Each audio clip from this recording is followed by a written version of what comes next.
Hello' friends, good morning.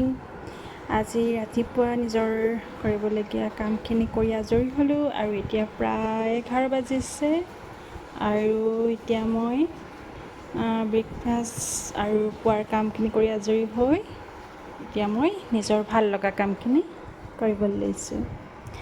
আহকচোন চাওঁ আজি মই কি কাম কৰিলোঁ। আজি মই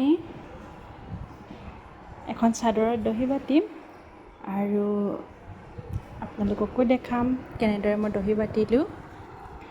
আশা কৰোঁ আপোনালোকে কিবা এটা শিকিব পাৰিব মোৰ পৰা। মই দহি বাতিবলৈ চাদৰখন এনেদৰে লৈ লৈছোঁ। আপোনালোকে নিজৰ সুবিধামতে চাদৰখন ল'ব পাৰে, যেনেদৰে সুবিধা।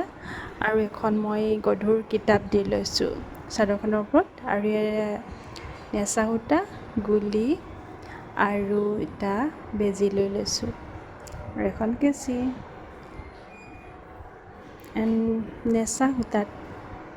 নেচাটো মই ভাগ কৰি লৈছোঁ, টুকুৰা কৰি লৈছোঁ, চুটি কৰি টুকুৰা কৰি লৈছোঁ যাতে মোৰ দহি বাতিবলৈ সুবিধা হ'ব।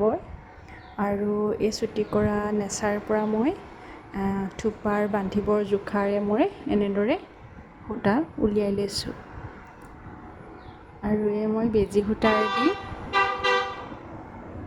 প্ৰথমে গাঁঠি এটা দি লৈছোঁ বেজী সূতাৰে চাদৰখনত, আৰু সেই সূতাৰে মই থোপাটো মই এনেদৰে বান্ধিছোঁ।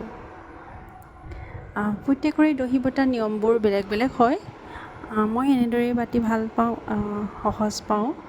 আপোনালোকেও এনেদৰে বাতিব পাৰে।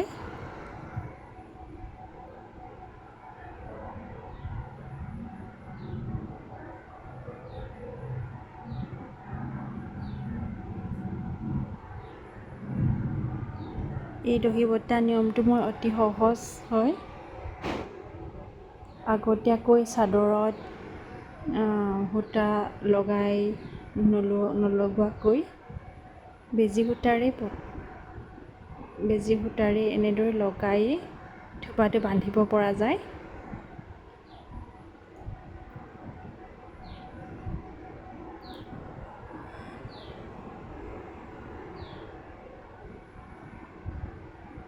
আপোনালোকেও এনেদৰে মোৰ লিখীয়াকৈ দহি বাতিব পাৰে। আশা কৰোঁ ভিডিঅ'টো চাই ভাল পাব।